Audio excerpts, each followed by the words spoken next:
ఈరోజే భానుసప్తమి. ఎప్పుడైతే ఆదివారం సప్తమి తేదీ కలిసి వస్తుందో ఆ రోజును భానుసప్తమిగా పిలుస్తారు. ఆదివారాన్ని భానువారము అని పిలుస్తారు.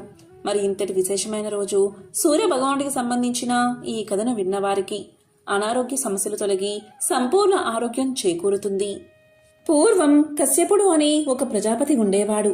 ఆయనకు అదితి మొదటి భార్య. దక్ష ప్రజాపతి 13 కుమార్తెల్లో పెద్దావిడి పేరు అదితి. దక్షుడి యొక్క 13 కుమార్తెలను కశ్యపుడు పెళ్లి చేసుకున్నాడు. అదితి, దితి, వినత, కద్రువ, మానవ, సురస వీళ్ళంతా కూడా దక్షుడి కుమార్తెలు.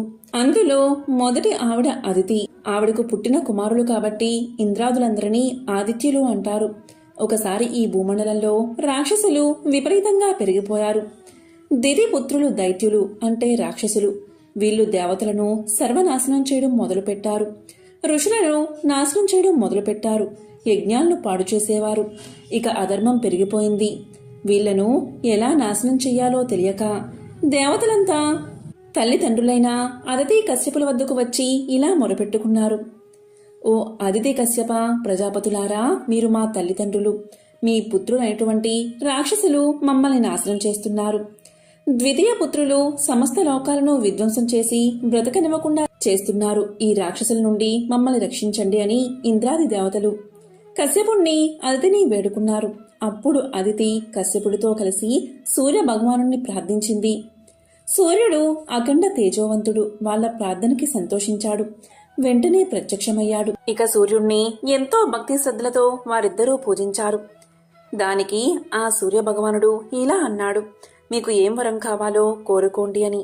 దానికి వారు, చూడు స్వామి, రాక్షస సంహారం కోసం నువ్వు మా కడుపున పుట్టి లోకాలను నాశనం చేస్తున్న దైత్యుల్ని సంహరించు, యజ్ఞాల్ని రక్షించు, ఇంద్రాది దేవతలకు స్వర్గం వచ్చేలా చెయ్యి, ధర్మ సంస్థాపన చెయ్యి అని పలికారు.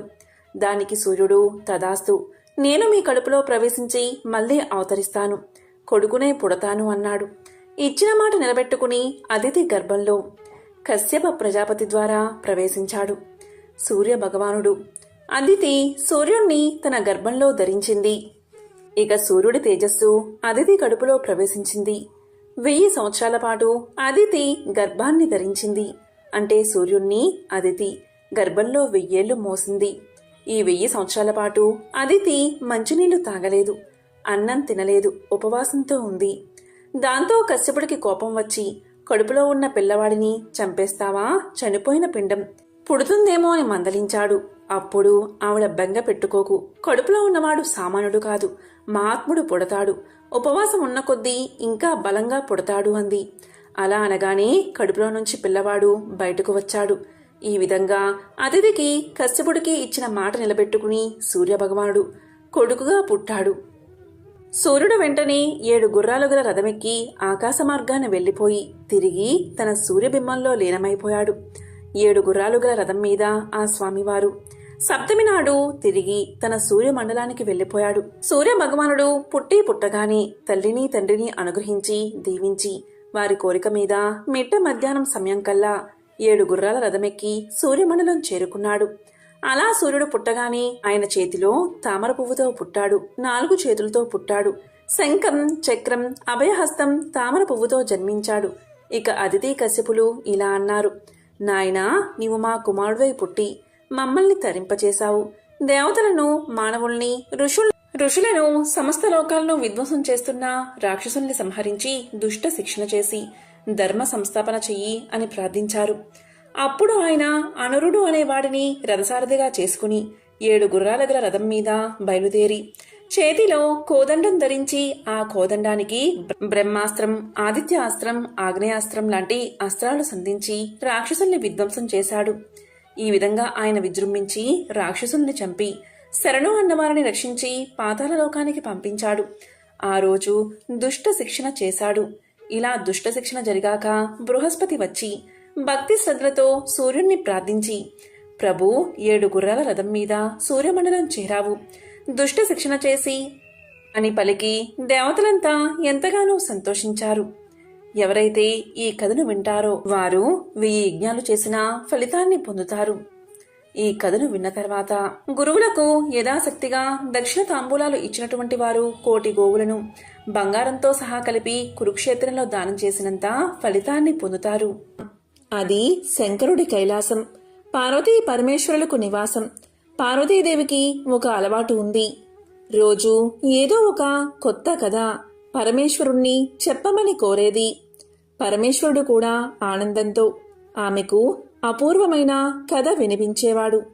మామూలుగా పార్వతమ్మ అడగడం పరమేశ్వరుడు ఒకరోజు ఇలా చెప్పాడు. పార్వతి, స్త్రీలు సౌభాగ్యవంతులై అన్నోదకాలకు లోటులేని ఒక వ్రతకథ చెప్తాను, విను అంటూ పరమేశ్వరుడు ఇలా చెప్పడం ప్రారంభించాడు. పూర్వం వృత్తాసురుణ్ణి దేవేంద్రుడు సంహరించాడు.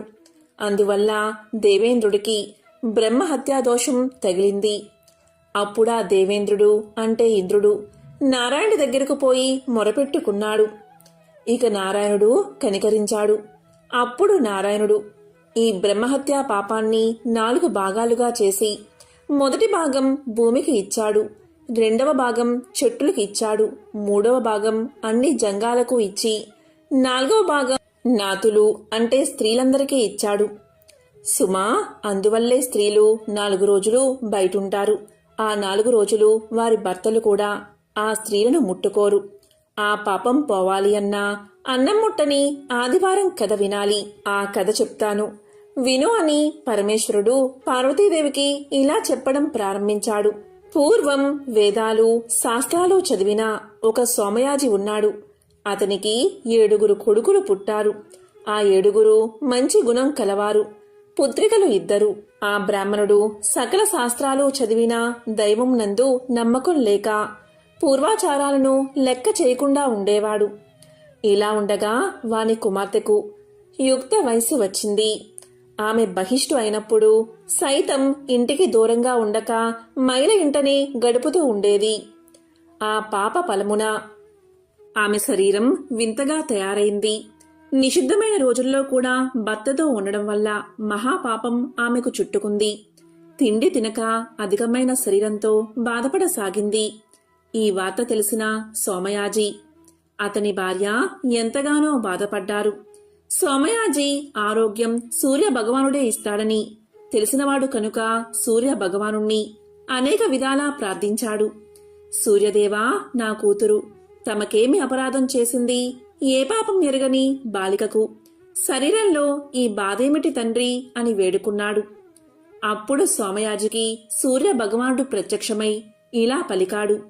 కుమారా, నీ కూతురు నిషిద్ధమైన రోజుల్లో కూడా భర్తను కూడడం వల్ల ఆ పాపం నీ బిడ్డకు కలిగింది. చూడు, మీ గ్రామంలో సోమిదేవమ్మ అనే పవిత్రురాలు ఉన్నది. అన్ని ధర్మాలు తెలిసిన మహా ఇల్లాలు ఆమె. భర్త మాటను జవదాడని పవిత్రురాలు ఆమె. 365 మహావ్రతాలు చేసిన పుణ్య సాధ్వి. నాకు ముఖ్యమైన భక్తురాలు ఆమె. ఇప్పుడు అన్నం ముట్టని ఆదివారం వ్రతాలు చేస్తుంది. ఆమెను ఒక ఆదివారం ఫలం నీవడిగి తెచ్చుకున్నావా?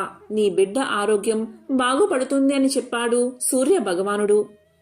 ఇక సోమదేవమ్మ మామూలు ప్రకారం ఒక ఆదివారం అన్నం ముట్టకుండా సూర్యదేవుని వ్రతం చెయ్యసాగింది.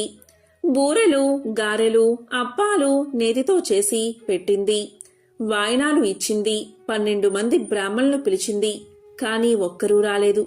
దానికోసం సోమిదేవమ్మ బాధపడుతూ ఉండగా సూర్య భగవానుడే ముసలి బ్రాహ్మణ రూపంలో ఆమె ఇంటికి వచ్చాడు. దాంతో సోమిదేవమ్మ ఎంతో ఆనందంతో వ్రతాన్ని పూర్తి చేసింది.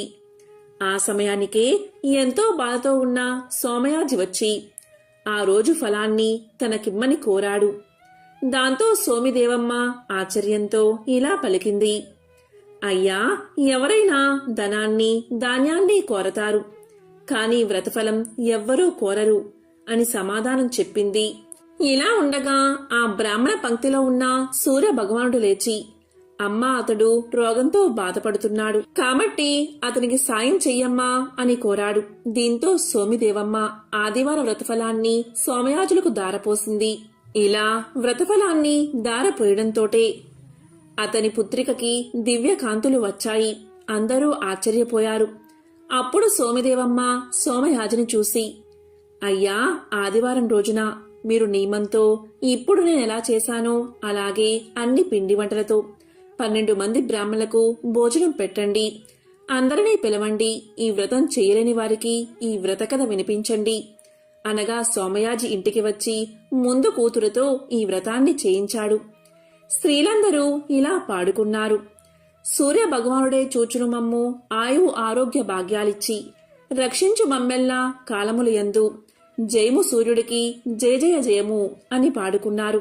ఇలా అందరూ పాడి అక్షింతలు తలపై వేసుకుని ఎవరిళ్లకు వారు వెళ్లిపోయారు అని పార్వతీదేవికి పరమేశ్వరుడు తెలియచేశాడు. ఇదే అన్నం ముట్టని ఆదివారం నోము కదా. ఎవరైతే ఈరోజు ఈ కథను వింటారో వారికి సంపూర్ణ ఆరోగ్యం చేకూరుతుంది, సకల శుభాలు కలుగుతాయి. మరి ఎంతో విశేషమైన ఈ భాను సప్తమి రోజు ఈ కథను వింటే చాలు, అనారోగ్య సమస్యలు తొలగి సంపూర్ణ ఆరోగ్యం కలుగుతుంది. సూర్య భగవానుడికి ఎంతో ప్రీతికరమైన ఈ ఆదివార వ్రతాన్ని ఎవరైతే వింటారో వారికి అష్టైశ్వర్యాలు కలుగుతాయి. మరి ఆ కథ ఏంటో ఇప్పుడు తెలుసుకుందాం. పూర్వకాలంలో ఉజ్జయిని నగరంలో ఒక అవ్వ ఉండేది. ఆమెకు ఎవరూ లేరు. దైవభక్తి పరురాలు ఆమె తెల్లవారుజామునే నిద్రలేచి ఆవు పేడతో నీళ్లు చల్లి బియ్య పిండితో ముగ్గులు పెట్టేది. స్నానం చేసి శుచిగా దేవుణ్ణి పూజించేది. అంతవరకు మంచినీళ్లు కూడా ముట్టేది కాదు.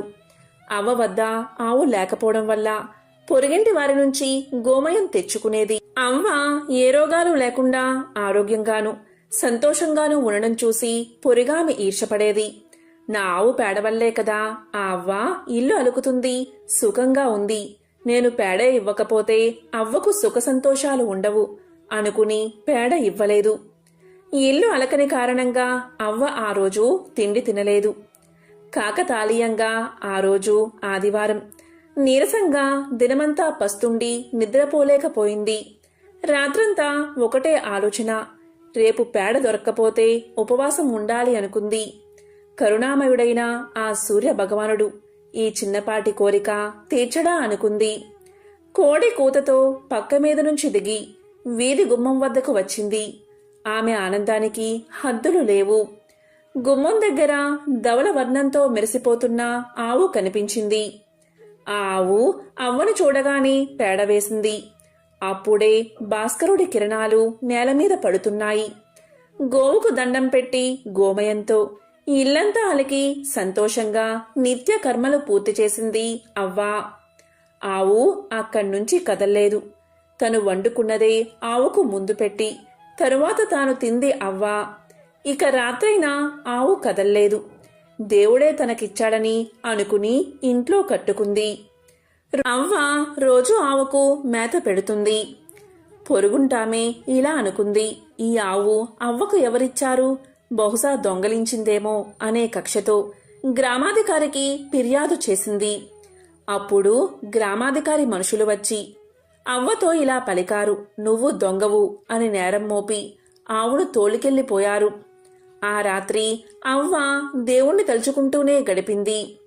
అదే రోజు రాత్రి సూర్యభగవానుడు గ్రామాధికారికి కల్లో కనిపించి ఆ అవ్వ దొంగ కాదు, ఆవును నేనే ఇచ్చాను, తెల్లవారక ముందే ఆవును తిరిగి ఆమెకిచ్చి పరిహారంగా 10 రూకలియ్యి అన్నాడు. ఇక కోడి కూతతో లేచి ఈ రోజైనా పొరుగామె పేడ ఇస్తుందా లేదా అన్న ఆలోచనతో వీధిలోకి వచ్చింది అవ్వ. ఇక గ్రామాధికారి మనిషి ఆవును అవ్వకు అప్పగించి ఇలా పలికాడు, అవ్వా, ఈ ఆవు నీదే. నష్టపరిహారంగా మా యజమాని 10 రూకలిచ్చాడు, తీసుకో అన్నాడు. ఆదివారం ఆనాటి నుంచి ఆ గ్రామవాసులు ఆదివార వ్రతాన్ని చేయడం మొదలుపెట్టారు. సూర్యోదయానికి ముందే లేచి తలస్నానం చేసి సూర్య భగవానుడి ప్రతిమ ఉంచి కలశం పెట్టి సూర్య భగవానుణ్ణి షోడశోపచారాలతో పూజ చెయ్యాలి. ఇలా ఆదివార వ్రతాన్ని చేయడం వల్ల జన్మ జన్మల సంచిత పాపం నశించి అనంత పుణ్యం లభిస్తుంది. అంతేకాదు రోగ భయాలు ఉండవు. సిరి సంపదలతో ఇల్లు కలకల్లాడుతూ ఉంటుంది. ఎంతో విశేషమైన ఈ ఆదివార వ్రతాన్ని ఎవరైతే వింటారో లేక చెప్తారో వారికి సకల శుభాలు కలుగుతాయి. లోకాలకు వెలుగునిచ్చి పెద్ద కొలువులో ఉన్నాడు కదా అని విశ్వకర్మ తన కుమార్తె సంజ్ఞాదేవిని ఆదిత్యుడికిచ్చి పెళ్లి చేశాడు. వీరి మొదటి సంతానం శ్రాద్ధ దేవుడు. ఇతన్ని వైవస్వత మనువు అంటారు. సూర్యుడి తేజస్సు భరించలేక భర్తతో సుఖించేటప్పుడు సంజ్ఞాదేవి కనులు మూసుకున్నది. దీంతో సూర్యుడికి కోపం వచ్చింది. అఖిల జనుల ఆయుష్ను నియంత్రించేవాడు కొడుకుగా పుడతాడు అన్నాడు. అలా పుట్టినవాడే యముడు. ఈసారి ఆమె కళ్ళు మూసుకోలేదు కాని భర్తను చంచల దృష్టితో చూస్తూ ఉండిపోయింది. అప్పుడు సూర్యుడు ఇలా పలికాడు, నీకు విలోల అయినా కుమార్తె పుడుతుంది అన్నాడు. అలా పుట్టిన కూతురే యమున. ఏం చేసినా తప్పే, ఎలా ఉన్నా కష్టమే అన్నట్లుగా ఉన్నది సంజ్ఞ పరిస్థితి. తన కోసం వెలుగును వేడిని తగ్గించుకోమని భర్తను అడిగిందామే. ఎప్పటిలాగే తన్ని సహిస్తూ సహధర్మచారినిగా సహజీవనం చెయ్యాలని నచ్చ చెప్పాడు సూర్యుడు. సరే అని తల ఆడించిందామే. అయితే తనకు ప్రస్తుతం అమ్మానాన్నల మీద మనసు మళ్ళిందని, కొంతకాలం అక్కడ గడిపి వస్తాను అని చెప్పి పుట్టింటికి పయనం కట్టిందామే. భర్త తేజస్సు భరించలేకపోవడం తప్పించి తనకు ఆయనకు మనస్పర్ధులంటూ ఏమీ లేవు. పైగా తానంటే సూర్యుడికి ఎనలేని ప్రేమ అని తెలుసామెకు. అందుకే కొంతకాలం పాటైనా భర్తకు తాను దూరంగా ఉండాలి, కాని భర్త తనకు దూరంగా ఉండకూడదు అనుకుంది. దాంతో ఒక ఆలోచన వచ్చిందామెకు. ముమ్మూర్తులా తన్నే పోలి ఉన్న తన నీడకు ప్రాణం పోసింది. ఆ రూపానికి ఛాయ అనే పేరు పెట్టి తనలాగే ప్రవర్తిస్తూ తన పతిని సేవిస్తూ తన సంతానాన్ని జాగ్రత్తగా చూసుకుంటూ తన మందిరంలో ఉండమంది. అంతకాలం నీడగా ఆమెను అనుసరించడం తప్పించి తనకంటూ ప్రత్యేకత ఏమీ లేదు కాబట్టి అనుకోకుండా అవకాశం రావడంతో ఛాయ అందుకు ఆనందంగా అంగీకరించింది. ముమ్మూర్తులా నీవు నాలానే ఉన్నావు. ఆయనకు అనుమానం రాకుండా నాకు వలే కాపురం చెయ్యి. నా పిల్లల్ని నీ పిల్లలు అనుకో అంటూ అంపకాలు పెట్టి పిల్లలకు కూడా చెప్పకుండా పుట్టింటికి వెళ్ళింది సంజ్ఞ.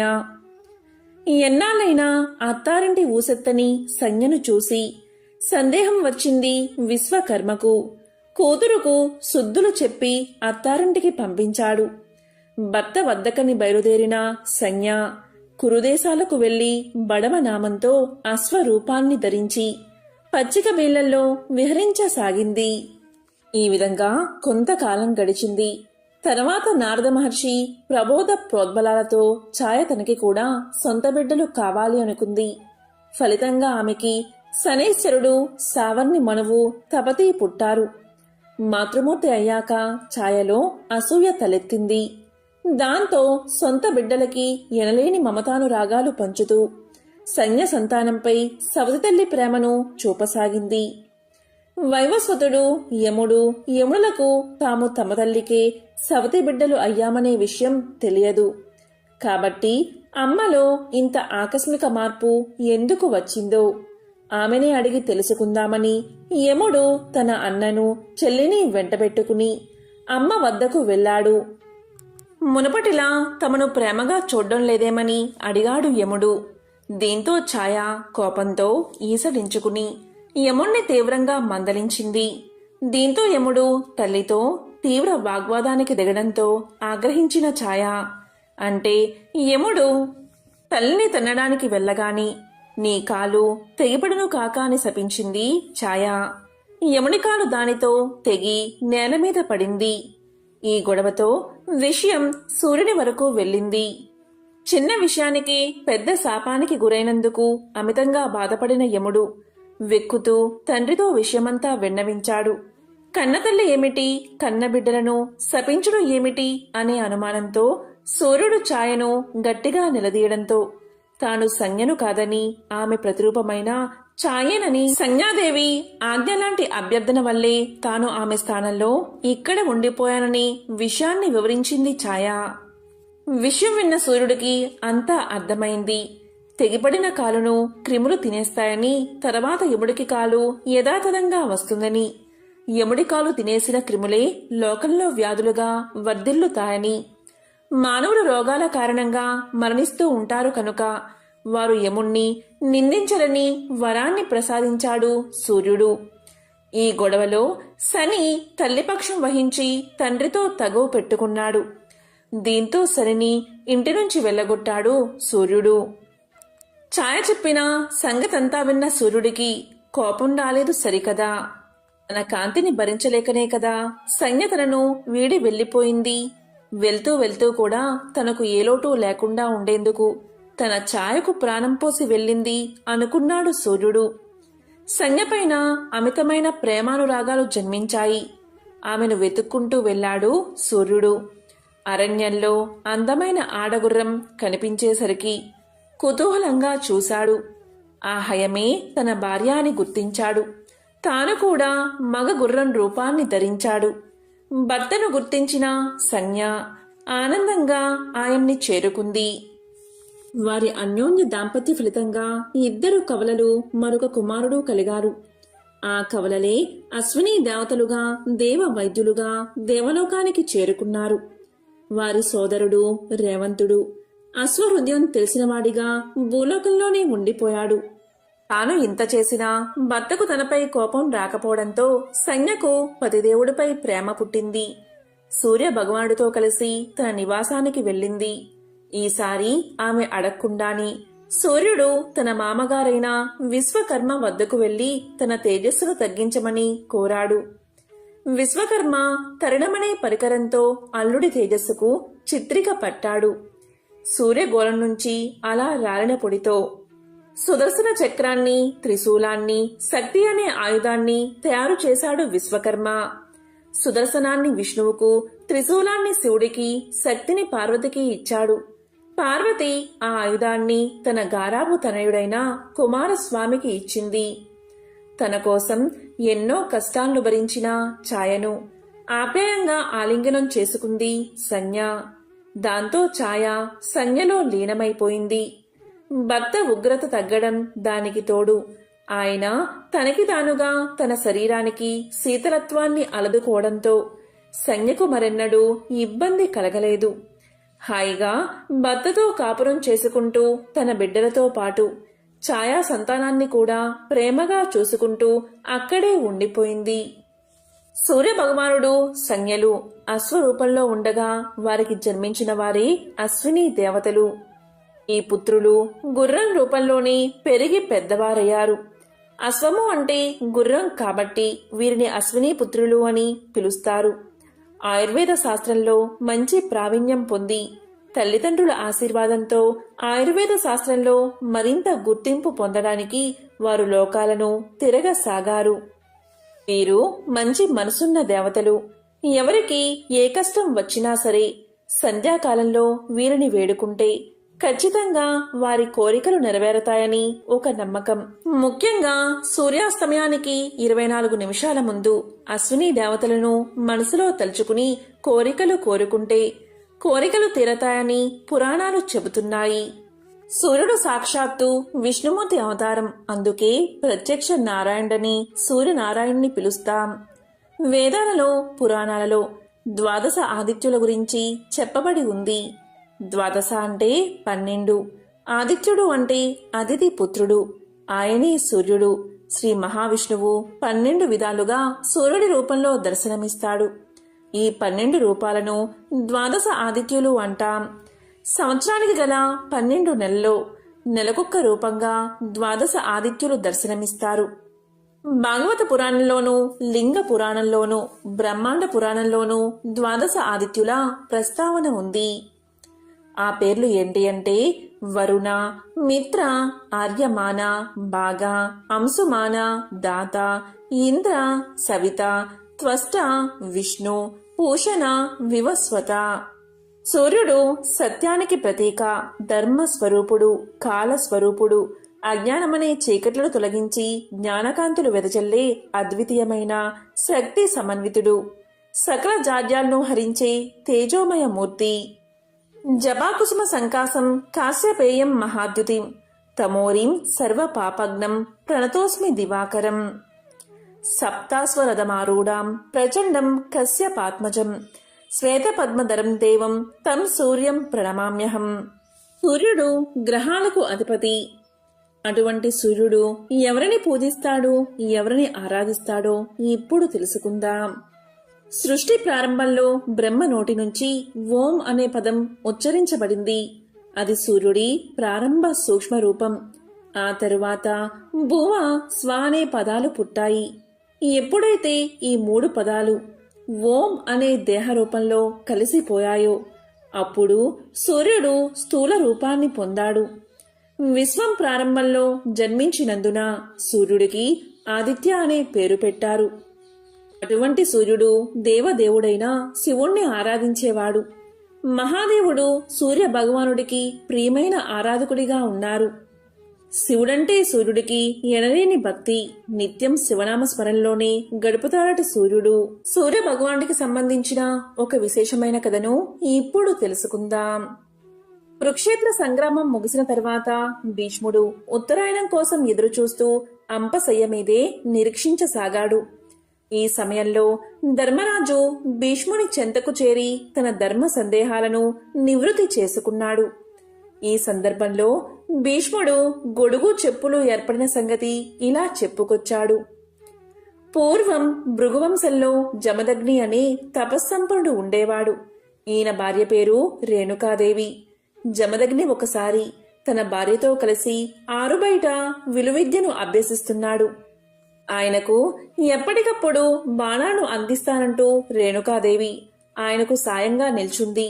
ఇలా కాసేపు గడిచిన తర్వాత జమదగ్ని వెనక్కి తిరిగి చూసుకుంటే తన భార్య కనిపించనేలేదు. తరువాత నిదానంగా అడుగులో అడుగు వేసుకుంటూ వచ్చిన రేణుకాదేవిని చూసి ఆమె ఆలస్యానికి కారణం అడిగాడు మహర్షి. అప్పుడు ఆమె తాను సూర్యుడి తాపానికి తాళలేక ఒక చెట్టు నీడలో నిలబడిపోయానని చెప్పుకొచ్చింది. అంతే, జమదగ్నికి కోపం వచ్చేసింది. తన భార్యకి తాపం కలిగించిన ఆ సూర్యుడి వేడిని అడ్డుకోవాలి అనిపించింది. వెంటనే తన బాణాలతో ఆ సూర్యుణ్ణి కప్పి పారేసేందుకు సిద్ధపడిపోయాడు మహర్షి. ఈ ప్రమాదాన్ని గ్రహించిన సూర్యుడు వెంటనే ఒక బ్రాహ్మణుడి రూపంలో జమదగ్ని చెంతకు చేరుకున్నాడు. మునివర్య, మీలాంటి జ్ఞానులు ఆ సూర్యుడి మీద కోపగించడం సమంజసమేనా?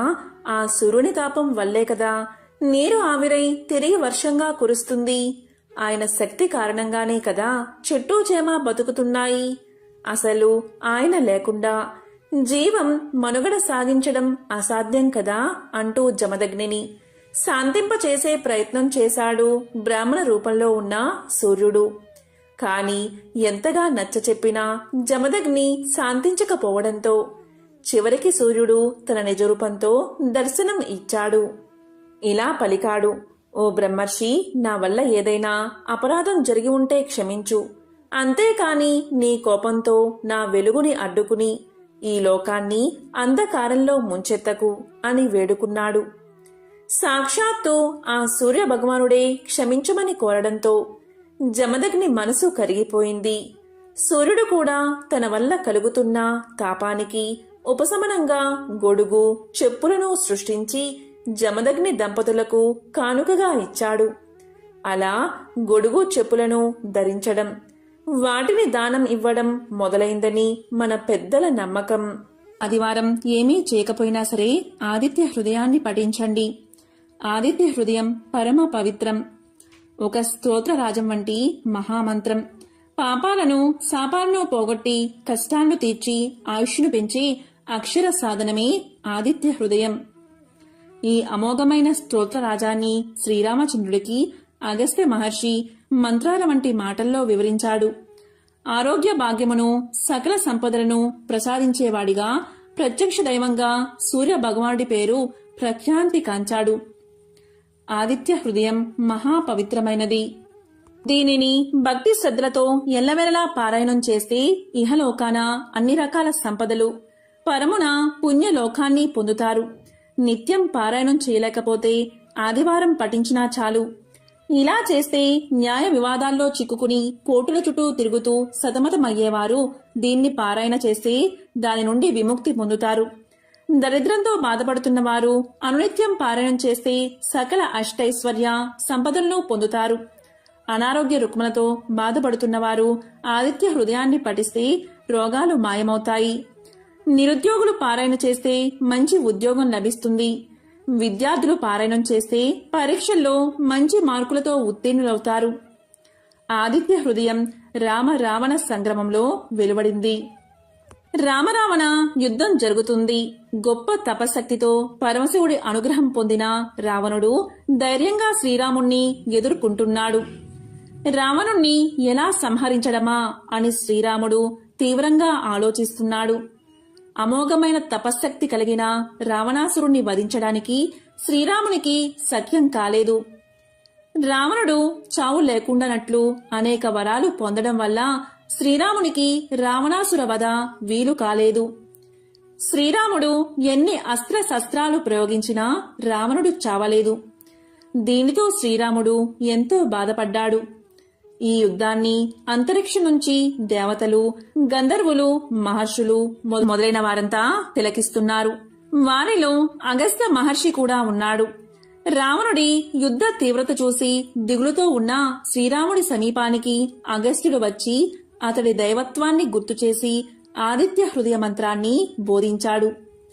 రామ రావణ యుద్ధాన్ని చూడడానికై దేవతలతో కలిసి అగస్త్య మహాముని శ్రీరాముణ్ణి చేరుకుని ఇలా పలికాడు. ఓ రామా, నీకు మహాపవిత్రమైన రహస్యాన్ని చెప్తాను. శ్రద్ధగా విను. దీనివల్ల నీవు యుద్ధంలో రావణుణ్ణి సులభంగా జయిస్తావు. మహాపుణ్యప్రదం, జయప్రదం, మంగళకరం, శుభకరం, సమస్త పాపాలను నశింపచేసేది, దీర్ఘ ఆయుష్ను కలగజేసేది అయిన ఆదిత్య హృదయాన్ని నీకు ఉపదేశిస్తాను. దీనిని నీవు భక్తి శ్రద్ధలతో పఠిస్తే యుద్ధంలో సులభంగా విజయాన్ని సాధిస్తావు అని చెప్పి మంత్రాన్ని ఉపదేశించాడు.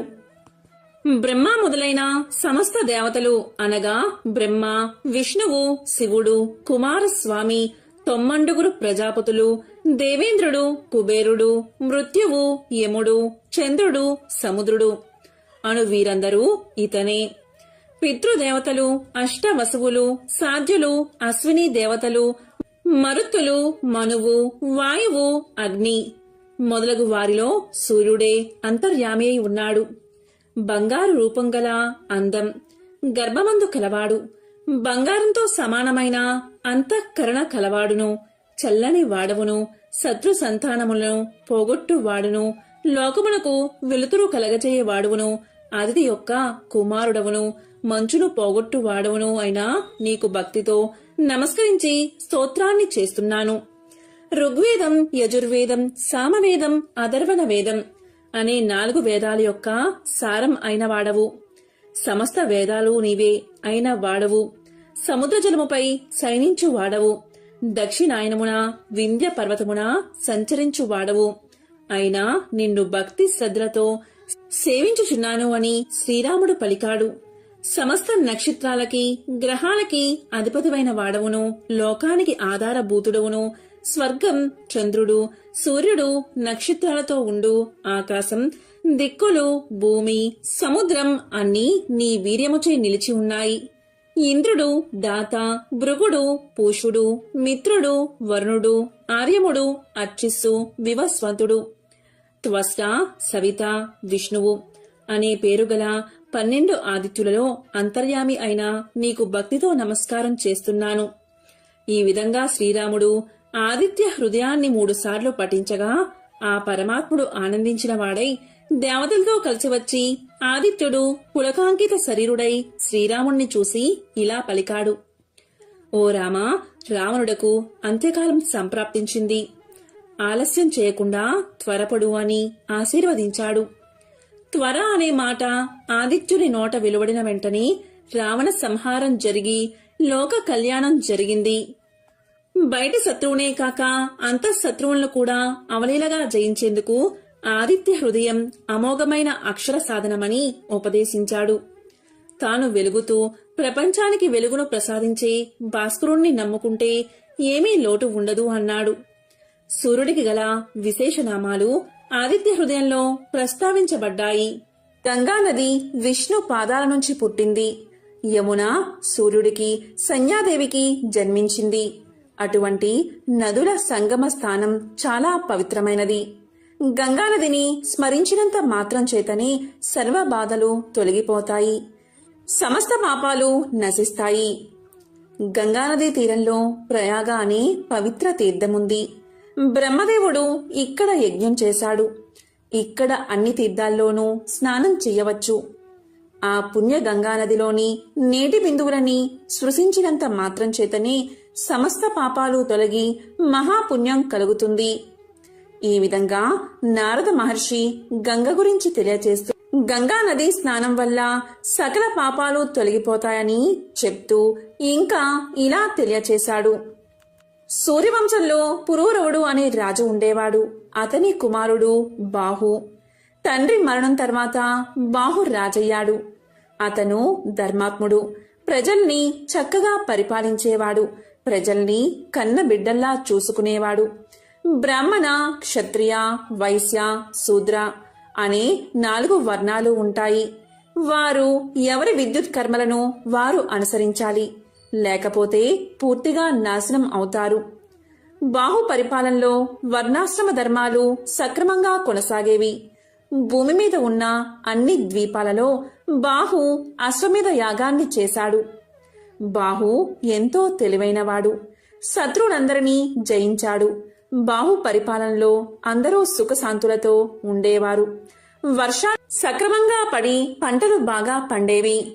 ఇలా ఆ రాజు 90,000 సంవత్సరాలు రాజ్యాన్ని పరిపాలించాడు. ఇలా ఉండడం వల్ల బాహుకు అహంకారం పెరిగిపోయింది.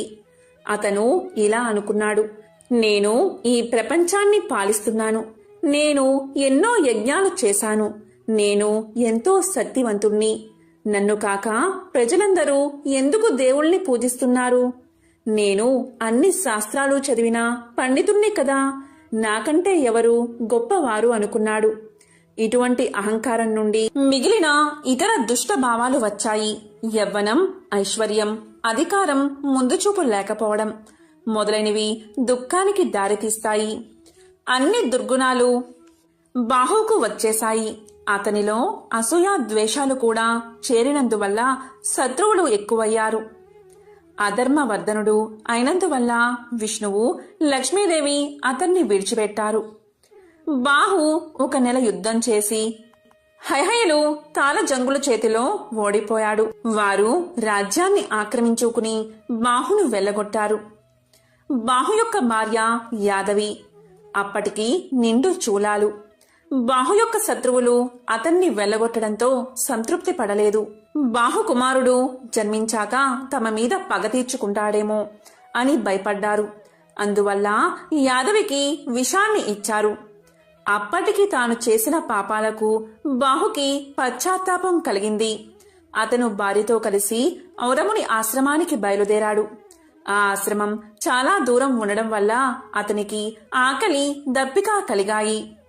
అక్కడ అంటే వెళ్లే దారిలో ఒక చెరువు కనిపించింది. దానిలో వారు నీరు తాగి చెట్టు కింద విశ్రాంతి తీసుకున్నారు. ఆ చెట్టు మీద చాలా పక్షులు ఉన్నాయి. దాక్కోండి అందరూ, బాహు ఇక్కడికి వచ్చాడు, అతన్ని చూడకండి అని పక్షులు అనుకుంటూ ఉన్నాయి. బాహు ఆ మాటలు విన్నాడు. ప్రజలు కూడా తన గురించి విమర్శిస్తున్నారు అని అనుకున్నాడు. రాజ్యం పోయినందుకు అతని సామంతులు కూడా బాధపడలేదు. వీటిని తలుచుకుని బాహుకి జీవించాలి అనే కోరిక నశించింది. అతను వృద్ధుడు అయ్యాడు. ఆరోగ్యం కూడా క్షీణించిపోయింది. అతను మరణించాడు. అతని భార్య సహగమనం చెయ్యాలి అనుకుంది. కాని ఔరవుడు ఆమెను వారించాడు. ఔరవ మహర్షి ఇలా పలికాడు, అమ్మా, నీవు నిండు గర్భిణివి. సహగమనం చేస్తే నీవు హత్య చేసినట్లు. నీవు అలాంటి పని మాత్రం చెయ్యవద్దు. నేను దీనిని ఏమాత్రం సహించను. నీవు ఒక శక్తివంతుడైన రాజుకి జన్మను ఇవ్వబోతున్నావు అన్నాడు. దానికి ఆమె అంగీకరించి భర్తకు అంత్యక్రియలు చేసి ఔరవుని ఆశ్రమానికి వెళ్ళింది. ఔరవుని ఆశ్రమంలో యాదవి ఒక కుమారుణ్ణి కన్నది. శత్రువులు ఆమెకు ఇచ్చిన విషం ప్రసవ సమయంలో బయటకు వచ్చేసింది. తల్లిని, బిడ్డను ఆ విషం ఏమీ చెయ్యలేదు. గర అంటే విషమని అర్థం, సా అంటే కూడా అని అర్థం. కాబట్టి ఆమె కుమారుడికి సగరుడు అనే పేరు పెట్టింది. ఔరవుడు సగరుడికి అన్ని శాస్త్రాలు నేర్పించాడు. క్షత్రియ ధర్మాలను తెలియచేశాడు. అతను పెద్దవాడిన తర్వాత యుద్ధకళ నేర్పించాడు. సగరుడు న్యాయవంతుడు, ధైర్యవంతుడు అయ్యాడు. తరువాత సగరుడు తల్లిని ఇలా అడిగాడు, నా తండ్రి ఎక్కడున్నారు? అసలు నా తండ్రి ఎవరు? తండ్రి లేని జన్మ ఎందుకు? దయచేసి నా తండ్రి ఎవరో చెప్పు అని తల్లిని అడిగాడు. అంతవరకు యాదవి సగరుడికి తండ్రి గురించి చెప్పలేదు.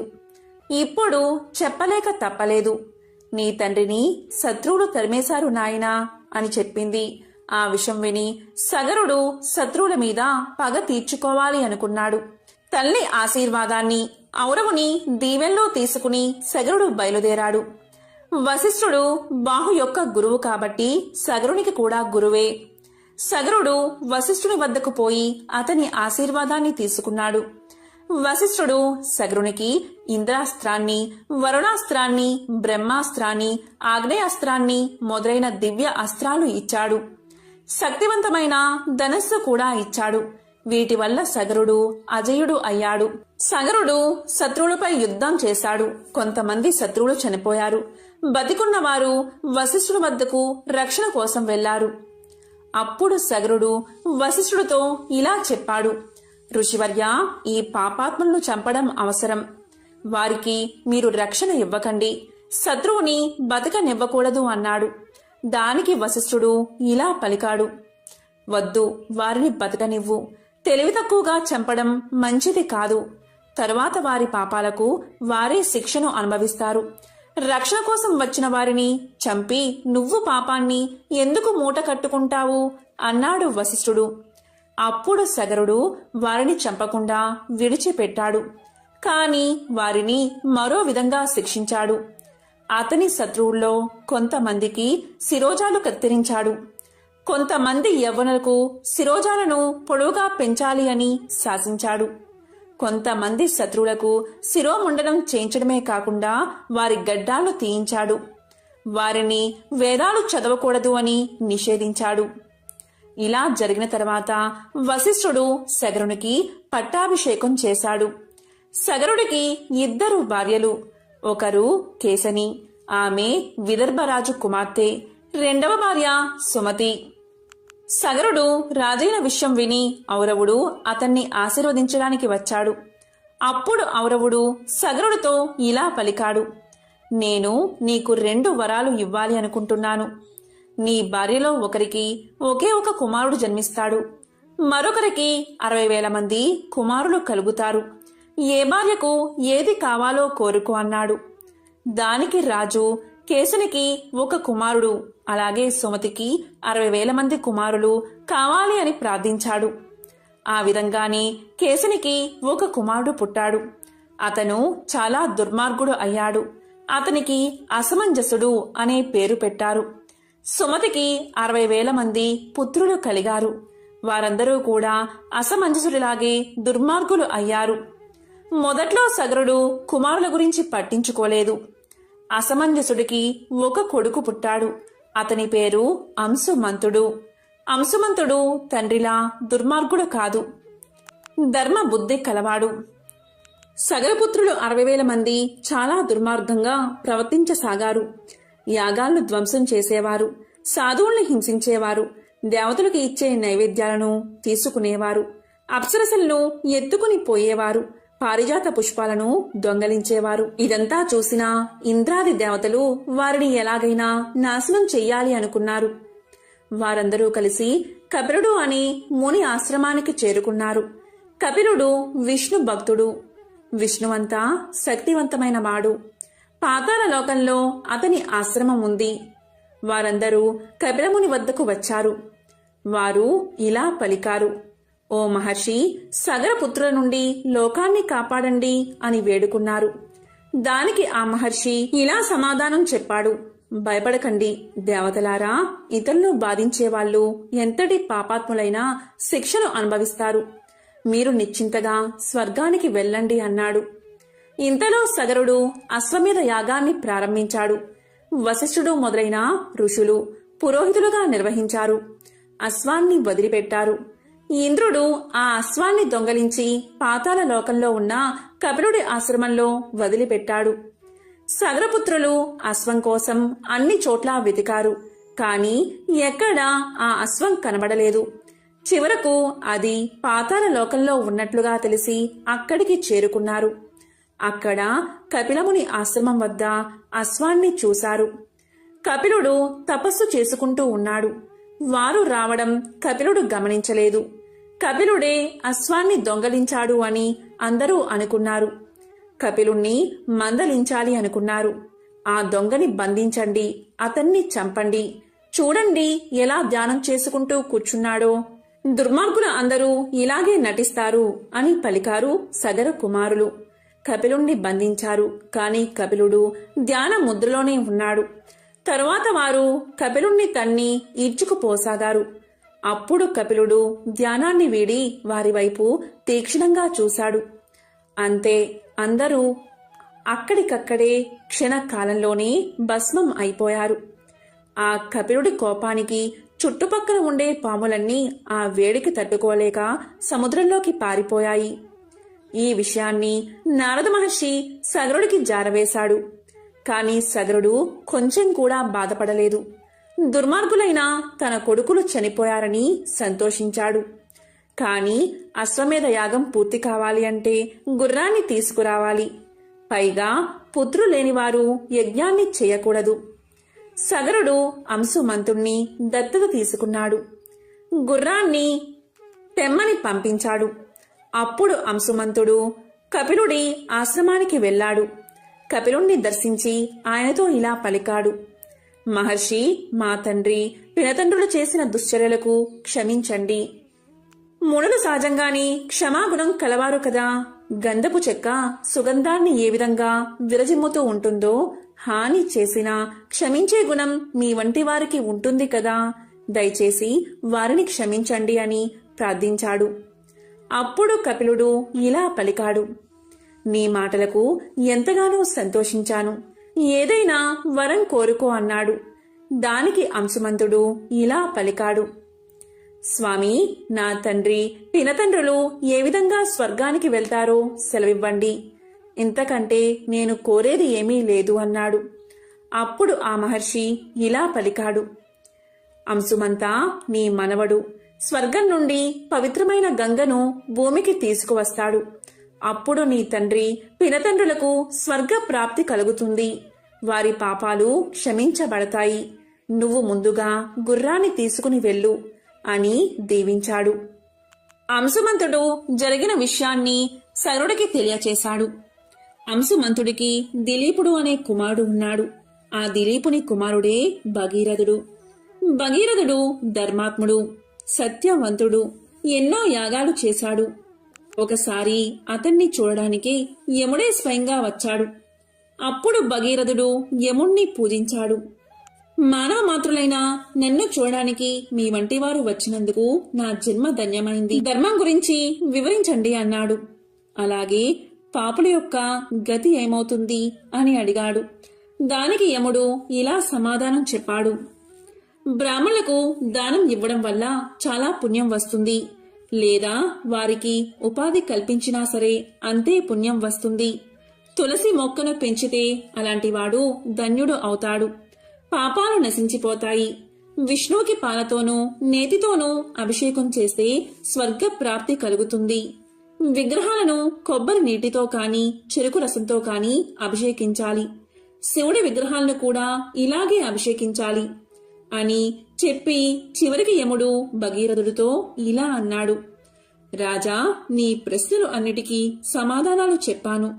ధర్మంగా ప్రవర్తించి అభివృద్ధి చెందు, ప్రజల్ని బాగా పరిపాలించు, విష్ణు భక్తిని కలిగి ఉండు. కాని శివకేశవులకు భేదం లేదని గ్రహించు. నీ పూర్వీకులు పాపాత్ములు, వారు నరకంలో నానా బాధలు పడుతున్నారు. వారి భస్మాలపై గంగానది ప్రవహిస్తే వారికి ముక్తి కలుగుతుంది. నీకు ఇవే నా ఆశీస్సులు అని ఆశీర్వదించి అంతర్ధానమయ్యాడు యముడు. అంతా విన్న భగీరథుడు గంగను భూమి మీదకు తీసుకురావడానికి గోదావరి తీరానికి వెళ్లి తపస్సు చేయడం మొదలుపెట్టాడు. అక్కడ భృగు మహర్షి ఆశ్రమం ఉంది. అతని ఆశ్రమం చుట్టూ అనేక రకాల వృక్షాలు, పువ్వులు ఉన్నాయి. ఆ అడవిలో వన్య మృగాలు ఉన్నాయి. అనేక రకాల పక్షులు, నెమళ్ళు ఉన్నాయి. అప్పుడు భగీరథుడు ఇలా అన్నాడు: మహాత్మా, మీరు ధర్మశాస్త్రాలు తెలిసినవారు. విష్ణుమూర్తిని ప్రసన్నం ఎలా చేసుకోవాలో తెలియచేయండి అన్నాడు. దానికి భృగువు ఇలా పలికాడు: రాజా, నీవు సత్యవంతుడివి. అందుకే నీవు నీ పూర్వీకులకు విముక్తి కలిగించాలి అనుకుంటున్నావు. సజ్జన సాంగత్యం చెయ్యి, అసత్యం పలకకు, హింసను విడనాడు, విష్ణువును ప్రార్థించు, నీకు పుణ్యం లభిస్తుంది అని చెప్పాడు. అప్పుడు భగీరథుడు ఇలా అడిగాడు: అసలు మహర్షి, సత్యం అంటే ఏమిటి? అహింస అంటే ఏమిటి? విష్ణువుని ఎలా ప్రార్థించాలి? నన్ను మీ కొడుకుగా భావించి నా ప్రశ్నకు సమాధానం చెప్పండి అన్నాడు. దానికి ఆ భృగు మహర్షి ఇలా సమాధానం చెప్పాడు: మతానికి విరుద్ధం కాని వాటిని చెప్పడమే సత్యం. ఇతర జీవులకు హాని కలిగించకుండా ఉండేది అహింస. ఇతరులను శత్రులుగా భావించేవారు, మతానికి విరుద్ధంగా ప్రవర్తించేవారు మందబుద్ధులు, పాపాత్ములు. అలా చేయనివారు సజ్జనులు. వారు వేదాలను అనుసరిస్తారు. ధర్మబద్ధమైన పనులను సజ్జనులు చేస్తారు. ఇతరులకు మేలు చేస్తారు. వారికి పుణ్యం లభిస్తుంది. విష్ణువును పూజించడానికి ప్రత్యేకమైన విధానాలు ఏమీ లేవు. ఎందుకు అంటే విశ్వమంతా విష్ణువు వ్యాపించి ఉన్నాడు. సర్వజీవులు విష్ణు యొక్క అంశలే అనే భావాన్ని కలిగి ఉండాలి అని చెప్పాడు భృగు మహర్షి. ఈ మాటలన్నీ విన్న తర్వాత భగీరథుడు భృగు వద్ద సెలవు తీసుకుని తపస్సుకై అడవులకు వెళ్ళాడు. కొంతకాలం అడవిలో తపస్సు చేసిన తర్వాత హిమాలయాలకు వెళ్ళాడు. అక్కడ గంగానది ప్రవహిస్తూ ఉంది. ఆ ప్రదేశంలో భగీరథుడు ఘోరమైన తపస్సు చేశాడు. చాలా కాలం గడిచిపోయింది. ప్రాణాయామం చేస్తూ 60,000 సంవత్సరాలు తపస్సు చేశాడు. భగీరథుని నాసిక రంధ్రాల ద్వారా పొగరావడం ప్రారంభించింది.